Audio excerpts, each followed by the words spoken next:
네, 마켓 인사이드 시간입니다. 오늘 이 시간 신영증권의 이경수 연구원과 함께합니다. 안녕하세요. 네, 안녕하세요. 네, 오늘 할 이야기를 제가 앞서서 미리 말씀을 네네. 드렸어요. 기관의 영향력이 확대될 수 있는 종목군에 주목을 해보자라고 말씀을 드렸는데, 먼저 기관의 영향력이 확대될 수 있는 환경이 지금 조성되고 있는 건가요? 네, 그렇습니다. 일단은 이제 기관의 상당히 지금 현재 영향력이 높아지고 있고 앞으로도 그럴 가능성이 높아진다라고 판단하고 있습니다. 우리가 이제 좀 생각을 해보면은 주가 지수를 결정하는 요인이 뭐 여러 가지 있겠지만 핵심 요소 먼저 이제 살펴본다면 이제 펀더멘탈, 그 글로벌 센티먼트 이 두 가지를 볼 수가 있을 것 같습니다. 이 펀더멘탈 같은 경우에는 기업 이익이죠. 기업 이익이 현재 어떻게 변화되고 있고 앞으로 어떻게 될 것인지. 그리고 센티먼트 측면은 글로벌적인 위험 선호도 혹은 안전자산 선호도가 지금 현재 어느 수준이기 때문에 외국인들이 국내 증시에 들어올 수 있는 그 환경이 어느 정도인지를 따져보는 건데 이 두 가지 요소 모두 상당히 변동성이 낮다라고 판단이 되고 있습니다. 이를테면은 펀더멘털 측면에서 기업 이익은 꾸준하게 하향 조정이 되고 있어서 주가에서 악영향을 미치고는 있겠지만 이 하향 조정되는 그런 속도라든지 이런 것들이 상당히 좀 완만하고 투자자들이 펀더멘털 악영향, 그 감익에 대한 어떤 우려를 크게 어떻게 보면 좀 서프라이즈라든지 쇼크를 먹거나 어떤 상당히 조금 이제 놀랄 만한 일은 아니라는 것이죠. 센티먼트 마찬가지입니다. 센티먼트도 안전자산 선호도가 꾸준하게 지금 부각이 되고 있지만 이거에 대한 변동성이 낮다 보니 안전자산 선호도가 부각이 된다라고 하더라도 코스피의 하락폭은 다소 좀 제한적인, 패닉까지는 가지 않는 그런 모습이 나타나고 있기 때문에 펀더멘털 센티먼트의 변동성이 줄어들었다. 즉 핵심적인 요소의 어떤 이 변화율이 상당히 좀 낮아지고 있다, 안정화되고 있다는 측면에서 사실 이 어떤 이제 주가를 결정하는 어떤 보조 지표, 주변 요소인 기관 수급에 대한 영향이 상당히 좀 확대가 되고 있다라고 판단이 되고 있고 앞으로도 그럴 가능성이 높아지고 있다. 그렇게 판단하고 있습니다. 네. 그렇다면 기관에 수급이 들어오는 종목들 우리가 눈여겨봐야 할 텐데 이미 수급이 들어온 종목들이야 계속해서 순매수를 이어갈지 우리가 모르지 않습니까? 이에 따라서 앞으로 순매수가 계속해서 들어올 만한 종목들을 미리 포착하는 것이 중요할 텐데 이때 좀 선별 기준이 되는 것이 어떤 것들이 있을까요? 기관들 같은 경우에는 이제 매매의 어떤 그 성향 자체를 펀더멘털 위주로 하는 것이 상당히 많습니다. 그렇기 때문에 기업 이익이 좀 좋고 기업이익 수정 비율도 좋고, 보고서도 좀 많이 나오고, 어떻게 보면 좀 안정적인 그런 종목군들에 상당히 선호하는 그런 모습이 나타나고 있는데요.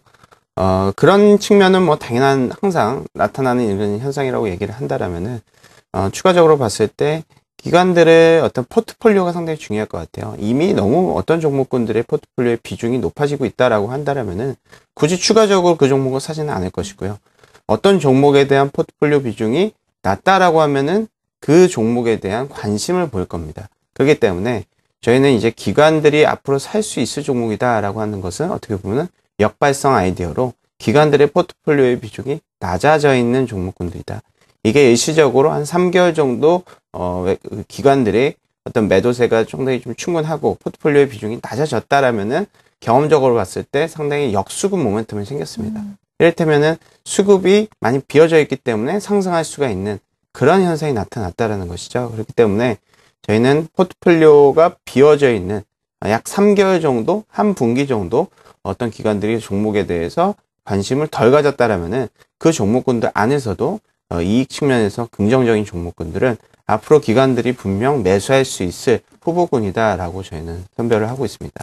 네. 그런데 기관의 매수가 들어오더라도 외국인의 또 매도가 나온다면은 주가는 오르지 않지 않습니까? 기관의 매수가 어느 정도까지 이어져야 좀 주가가 오름세를 보일 수 있을까요?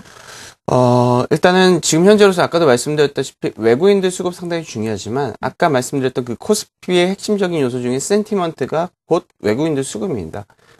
글로벌적인 자산 시장에 리스크 테이킹 현상이 나타나고 있다라고 하면은 외국인들이 그 정도만큼 한국 증시에 살 수가 있는 것이고요.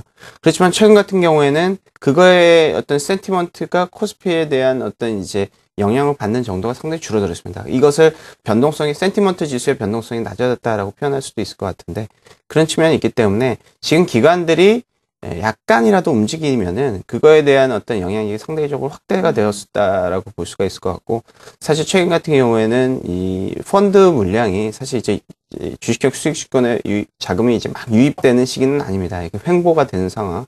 그렇지만 이것만 하더라도 그래도 어떻게 보면은 이제 악영향은 나타나지 않고 항상 중립적인 어떤 수급적인 현상이라고 얘기를 할 수가 있기 때문에 투자증권이 어떻게 보면은 코스피의 어떤 변동성을 줄일 수 있는 그런 핵심적인 역할을 할 것이다. 그렇게 좀 생각을 하고 있고요.